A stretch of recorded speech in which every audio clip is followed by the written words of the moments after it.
Today we are going north and going south to the polar research stations that we will be particularly focusing on today. I will tell you something about the daily routine, the duties of the people that are working in Polish polar stations, and I will show you some films as well. My name is Dagmara Bożek-Andryszczak, and today's topic is work and life in Polish Arctic and Antarctic research stations. There are the logos of the two research stations. On the left is Arctowski, because it's a Polish Antarctic station of Henryk Arctowski, that was a Polish researcher. The Arctowski, of course, it's not easy sure name to spell, but I was amazed when our Brazilian colleagues, because on King George Island, as you will see, there are a lot of other research stations, so the Brazilian colleagues were able to pronounce the name of our station, Arctowski. That was something incredible. And on the right side we have the Polish Polar Station Hornsund on Spitsbergen. Two stations belong to Poland that work all year round. It's very important because, for example, on Spitsbergen Island, Poland has as well a few stations, but there are summer stations that work periodically only in the summertime, but those in the Arctic and in the Antarctic are working all year round, so it's very important. Okay, if you have a map or access to the internet to look on the Google Maps where exactly the South Shetland Islands are located, because on the left side we can see the Antarctic island, it's King George Island. The distance from the Warsaw, the capital city of Poland, is about 14,000 kilometers, so it's a very long distance. I made that road on a ship that took us 36 days.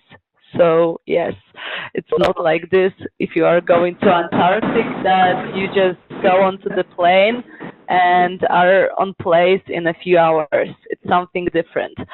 And Antarctic King George Island is located near the Antarctic Peninsula, so it's the first advice where to search for it on the map.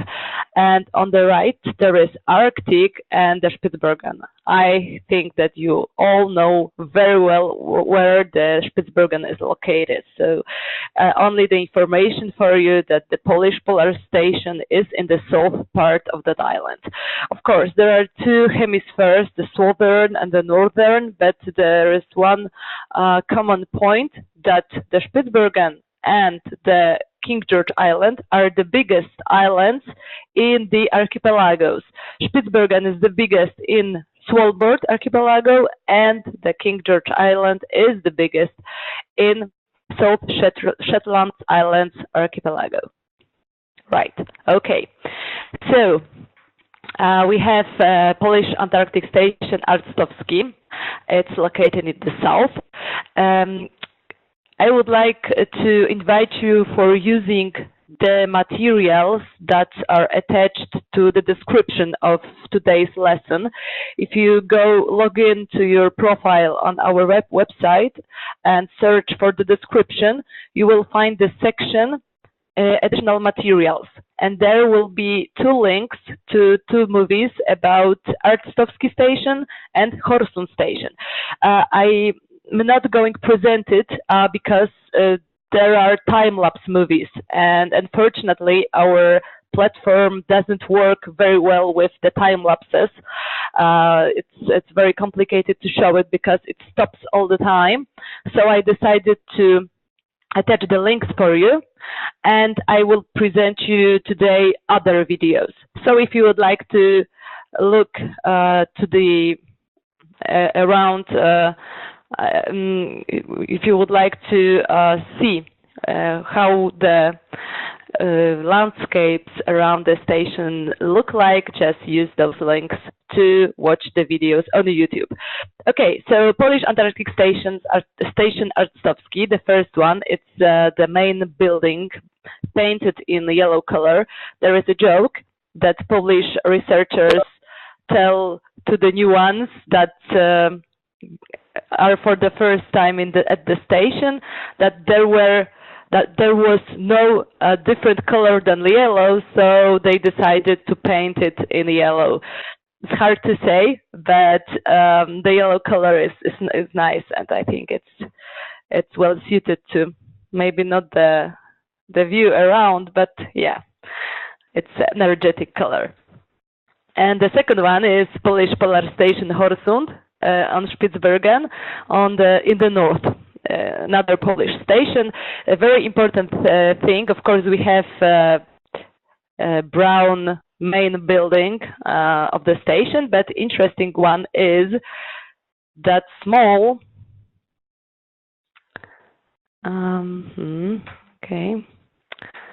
that small one, small white building, because it's the sewage plant. The station is located on the national park of southern Spitsbergen, and that's why we are obeyed to protect the natural environment. So that's why we have to decompose somehow all the wastes that are produced in the station. So that's why the sewage plant is used, and it works very well. And the question for you is, to which country belongs Svalbard archipelago? It's a simple question. It's my first question. And the second one is about the Antarctic. Is it a territory belong to special country or not? How do you think? How about the Svalbard archipelago, and how about the Antarctic? Which territories are those two locations? I'm waiting for responses, and we just go back, back. Go forward to the next slide. Because remember about my question, because I decided to prepare that presentation in that way, to use all typical questions that I was asked when I came back home after my 2 winterings, because I spent 1 wintering, 1 year in station on Spitsbergen, and the second year in the Arctowski station. So more than 2 years I was in the other world, let's say. Okay, so how about the Spitsbergen? Which country? Spitsbergen, which country? And the Antarctic, which country as well? Is it a territory belongs to one country, many countries? How do you think? How about the Svalbard? Okay, I'm still waiting. Yes, we have the first answer. Okay, and we are waiting for the other responses. And how about the Antarctic? How about the Arctowski station, the King George Island, and so on? Okay, and yes, the question is still on the is still important, and we are waiting for the answer. But the first question that I was very often asked was about the polar night. The polar night we have, of course, on the Spitsbergen, and there we can observe the beautiful aurora borealis phenomenon. For example, there was organized an online lesson about aurora borealis from the Polish Polar Station Hornsund, and I think that in April there will be another term. So I think you will have an opportunity to enroll for that lesson. Okay, about the Svalbard we have the first answer. And how about the Antarctic? How about the Antarctic? What kind of territory is it?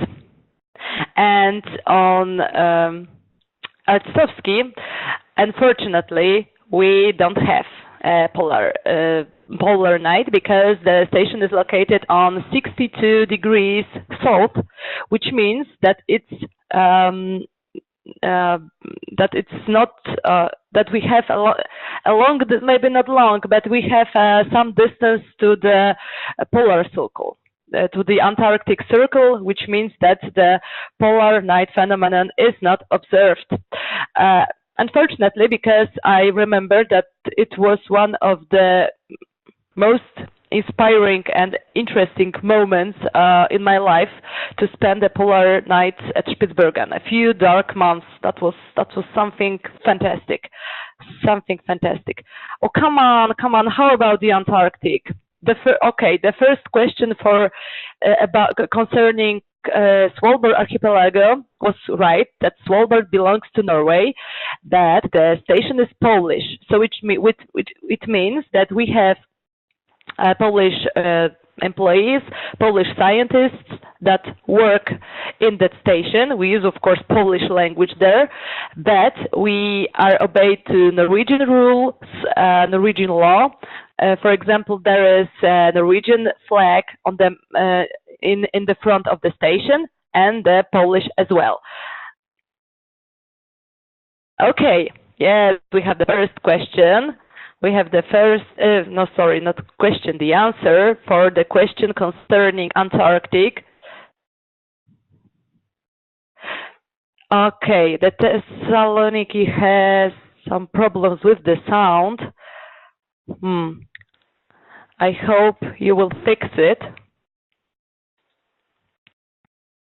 Okay, we have two answers to the question about the Antarctic. Yes, it's an international territory. It doesn't belong to any country. Somebody wrote that New Zealand, UK, France, Norway, and three dots, which means that yes, it belongs to many countries that have their bases, research stations on the Antarctic territory. So the territory, according to the Antarctic Treaty, the main document that regulates the situation, let's say, on the Antarctic, says that it might be used only in scientific aims or without any military activities. So I hope it will last for another half a century without any changes, because in Antarctic the situation is more dangerous than in Antarctic. Okay, Austria, Chile, Argentina, none. Okay, those countries have as well the research stations on the Antarctic, and they signed the Antarctic Treaty, like the Poland does in 70s, I believe. Okay, so how about the penguins in the Arctic and the Antarctic? We have two photographs. We have the photograph of little oak. Little oak we have in our Polarpedia the term. I will write down it for you. It's the name of the bird on the left side, and there is an entry prepared in Polarpedia. So if you would like to find out more about little oaks, just go to Polarpedia. And on the right, there are Adelie penguin that is observed, for example, on King George Island. Okay, of course, we know that in the south the penguins are, and the polar bears on another side, but I know that somebody don't remember about it so often. But I have another question for you, because there are some similarities between those two species. The colors, white and black. Why? Why those two colors? And I am, of course, waiting for your answers. And in North, there is a joke that the little oaks might be called the penguins that can fly. Of course, it's a joke, but sometimes people asked me, okay, did you have penguins when you were on Spitsbergen? No, I have not. Okay, so that was the answer. And I have two short videos for you about those two species. Remember about my question, what is the purpose of the two colors in that two species, black and white? Okay, so the little ox.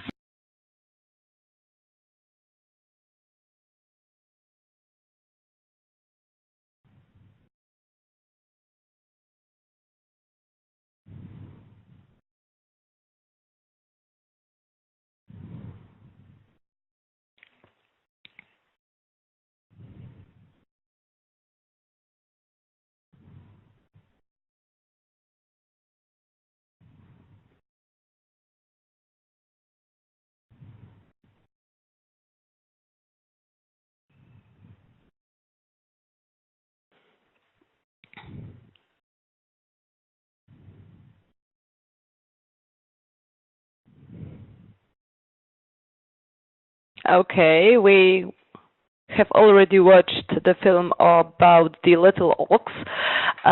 They made a big noise because they are in the colony near the Polish Polar Station in Hornsund, and there are now about 50,000 of pairs of that bird. So it's a quite huge number. Okay, and the second one, there is a movie with the penguins.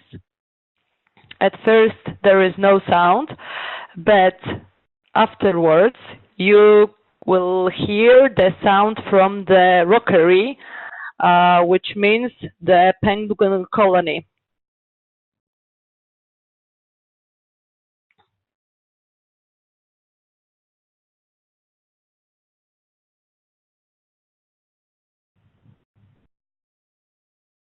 Okay, there are juvenile individuals. Yes. So the noise is very similar in the penguins colony and the little ox colony. But the colors, how about the colors?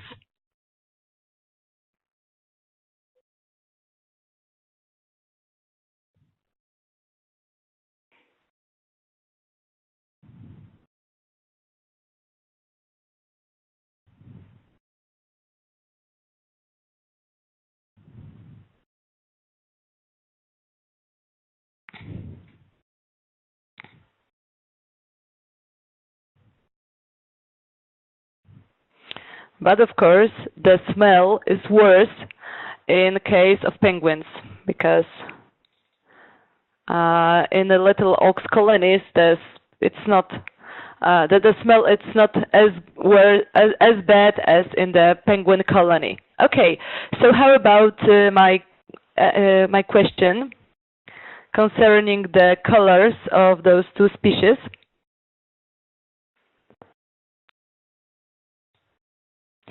It's a kind of a camouflage, because the dark side of the penguin or of the little ox are visible to the predators from the air, and the white bellies are visible to the predators from below, from the sea, because all those two species can swim, and that's why it helps them to survive, not to be attacked by the predators. Yes, to hide somehow.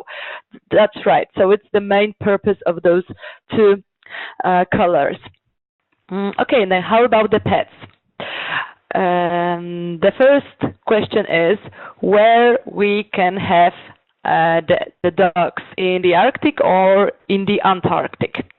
Yes, the dogs are in the Arctic. Of course, there are a few special species of the dog species, because no every dog can be beyond Spitsbergen. For example, on Spitsbergen, the whole Svalbard archipelago, according to the Norwegian law, but the dogs in Polish Polar Station Hornsund have a very important role to protect the people working at the station from the polar bears. So yes, they can be treated like our, maybe not private, but a pets. But in the Arctowski station, the situation is much more complicated because we are not allowed to have any pets because it is let's say foreign species that can't be introduced into the natural habitat, Antarctic habitat, natural Antarctic environment. So that's why some of us took the mascots when we were at the Arctowski station, and those mascots remind us about the animals we left in Poland. But in Spitsbergen, when I was working in the station, we had a lot of guests, and we have as well the dogs from the Longyearbyen. That was a dog sled.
Unfortunately, we are not allowed to keep dogs at Arctowski station, and for example, students that participated in our online lessons were very sorry for it because they couldn't imagine that there might be places where keeping animals is not allowed. But yes, it's different world, different conditions, so that's why we have to be obeyed those new rules.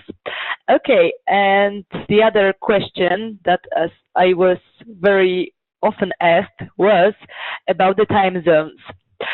Because it's a little bit tricky. On Spitsbergen, there is the same time like in Poland. So very often when I was teaching via the internet some Polish students, they asked me about the time at the station, and I answered them that we are in the same time zone. So they were a little bit upset because they thought that if I was in the station, very distant place, I had to wake up very early to have a lesson with them. So yes, that was, for me, it was very comfortable, and maybe for my students at that time, a little bit, I don't know how to say, maybe they were surprised that it's the same time zone. But in Arctowski, the situation is a little bit difficult because it's the same time zone as Rio de Janeiro in Brazil. So it means that when we have changed the time now in the end of the March in Poland, there are 5 hours between us. So it means that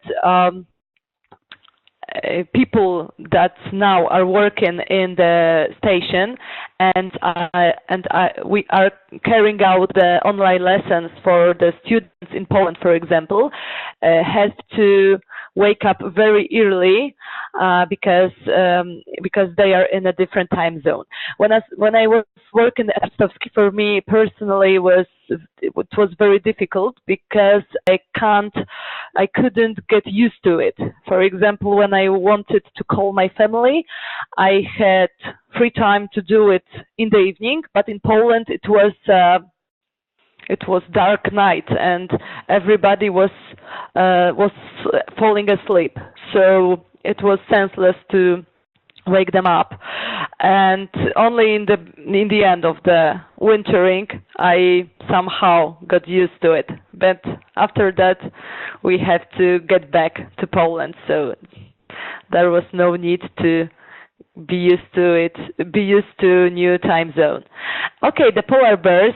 I think that all of you knows very well that the polar bears are associated mainly with the Arctic, but it's not so clear for many people, because when I was working in those two stations, very often we received a lot of emails from newspapers, from TV programs, and so on, and the journalists asked us about the polar bears. For example, it was a very common question when I was in Arctowski. So we just replied that, of course, we like polar bears, but we have around penguins, not the polar bears. So I know that it might be a little bit tricky, and not everybody is aware that the polar bears are in the north and the penguins are in the south. Of course, the photo is photoshopped because nobody tried to put the flowers into polar bear's mouth, but we received that photo on the International Women's Day from our colleagues. So that was a very nice gift. How about the food? Okay, how do you know what kind of food is eaten on the research stations? Because very often people asked me a lot about it, and they have the impression that we eat only food from cans, jars, and we have only a few types of food that we have. So yes, I heard a lot of funny stories on that topic. The food at the stations are supplied by a ship, and the food is deeply frozen in -20 temperature and kept in a special storage. So we have deep frozen vegetables, fruits, meat, fishes, and so on. Of course, we have some fresh fruits and vegetables as well, but of course in that not so comfortable conditions, we are very fast run out of them. For example, at Arctowski station we have a very funny story. It's funny now, but a few months ago that was not so funny, because there was the beginning of July and we have nothing fresh to eat, and even we were run out of onions. Onions are very important in Polish cuisine, so that was a disaster, and we had to spend a few months to the end of our wintering without onions.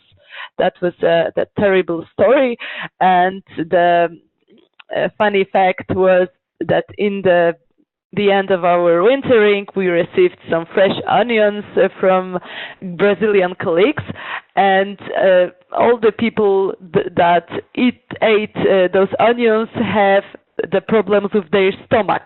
It's not because the onions were not fresh enough, but we stopped get used to the fresh fruits and vegetables. So that was a very, very funny story. And of course, when I came back home, the first thing I did was going to the supermarket to buy as many fresh fruits and vegetables as I can carry to my home bag. So, but on that two photos, you have let's say party, because somebody's birthday, some holidays, and any other events are great occasion to prepare something tasty to eat. So on the left side you have the Arctowski KFC food, and on the right hamburgers with French fries. Of course, it's not the typical food for people that are working in the research stations, but I would like to emphasize that it's not like this, that we are we have to eat only typical typical food. It's the variety of dishes is very big, and of course it depends on the cook, the person who in a professional way prepares the meals during the summertime, and in the winter the person that is on duty, because during the winter time there is no cook. Hi Croatia, there is no cook in the station, so everybody is obliged to cook. It's a little bit funny, as you can imagine. If, for example, there are some people that doesn't like cooking, and for the first time in their life they have to prepare a meal for the others. Okay, and I will show you small video from the Arctowski station, and there will be a commentary in Polish, but it's like the explaining what the viewers are watching in one moment, and you can see the dining room of the Arctowski station, and we are moving to the kitchen when there is a cook, Asia, who was working for the whole summer at Arctowski station.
Working as a cook at the station is not an easy thing, because you have to prepare meals for a group of up to 30 or 40 people.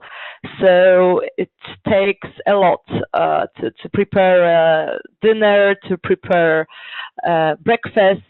Yes, but anyway, it's a really good job because of the views that you have around. So I advise you to apply for a job as a cook at the station, of course, if you would like to and have the qualifications. Okay, and another question was about the internet, because for many people it's a very surprising thing that we can use Facebook or Twitter in the station. Yes, and the Wi-Fi is as well, and the connection is the satellite. We have the satellite antennas around the station. On the Arctowski is on the left, on the right there is the Spitsbergen, and that's why we can communicate using VoIP. We can watch the television, listen to the radio, using the internet. Thanks to the satellite connection, and of course we during the field works we are using the radio communication, using the the radio communication. It's it's very common in that kind of places because mobile communication is impossible. Okay, and the temperatures on the Spitsbergen and King George Island. Okay, the question for you: what temperature is on the first and on the second photo? That would be a kind of a tip that on the left there is summertime and on the right there is a winter time. Remember that, of course, when there is a winter in the Arctic, there is a summer in the Antarctic, because it's like an upside down word in the Antarctic from our perspective. Okay, so I will tell you about the photo on the left, and you prepare for me the answer about the photos on the right, about the temperature outside. And on Arctowski Station, when the photo was taken, was about 2 degrees plus, of course, and it was summertime. And it depends if it is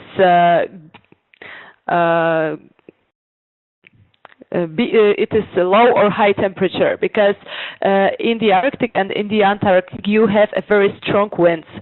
So the temperature that you can feel, it's much more lower than that are indicated on the measurement equipment. So that day was a very sunny day at Arctowski Station and no wind, almost no wind. So plus 2 degrees is a high temperature. So that's why you even had an opportunity to get suntan.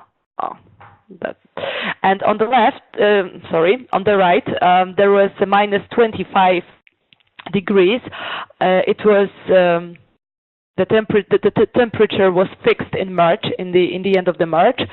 So it's the winter. It's Arctic winter, but yes, it was the lowest temperature that was recorded by our meteorologists during our 1-year stay in the Arctic, because the record was minus 37, but it was measured in 70s.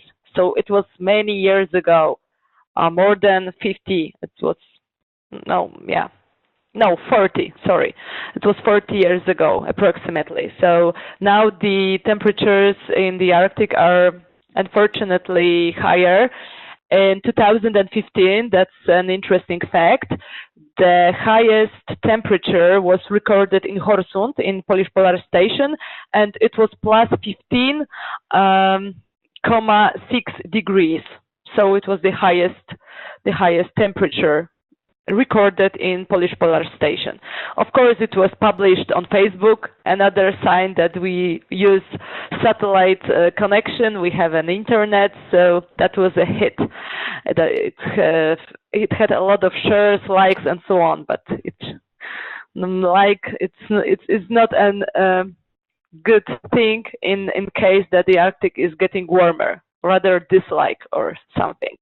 Okay, and the free time, we are going to an end of our presentation. Free time depends on our hobbies, interests, and imagination, because in Polish, not only Polish, any other research stations that are located in isolated places, you have no museums, no theaters, no shops, and any other social facilities.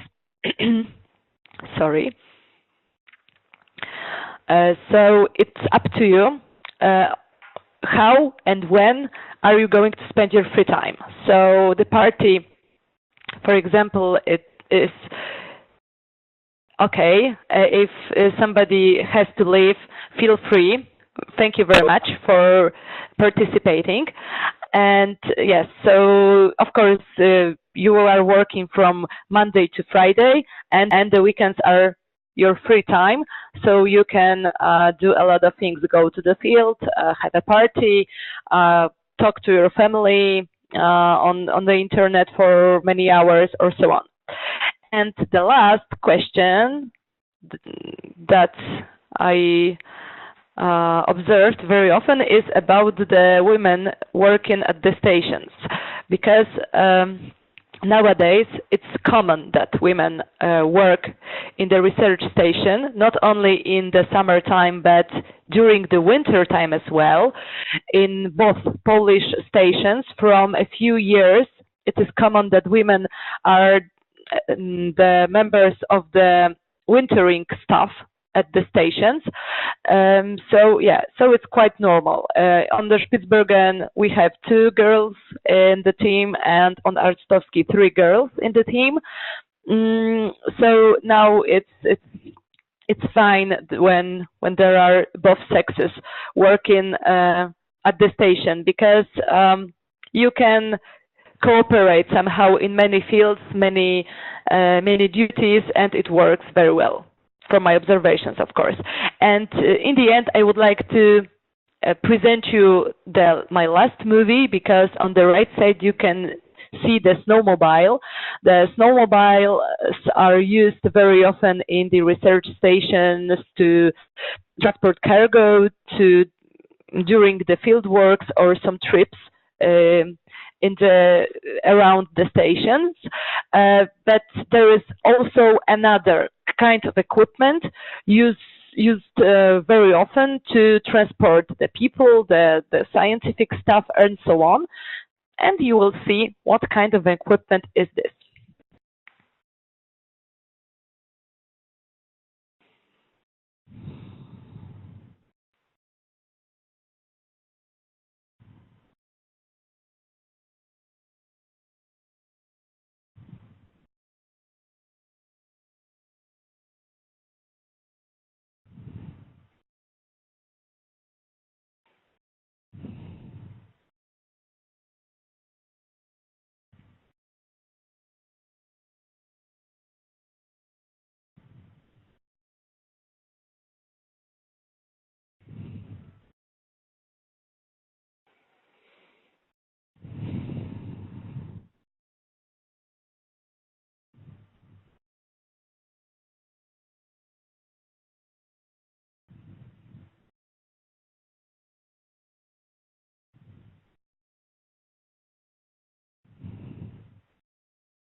Okay, so the motorboats are used as well in the stations. Of course, in the summertime when there is no ice pack on the sea, but for example, during our wintering, we had a very mild winter, so we didn't use the motorboats only for 1 or 2 months.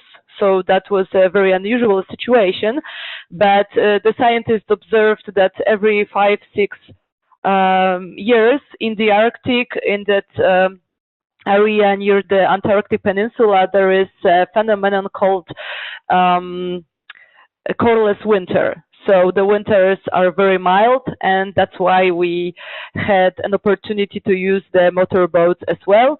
But unfortunately, the snowmobiles were not used so often.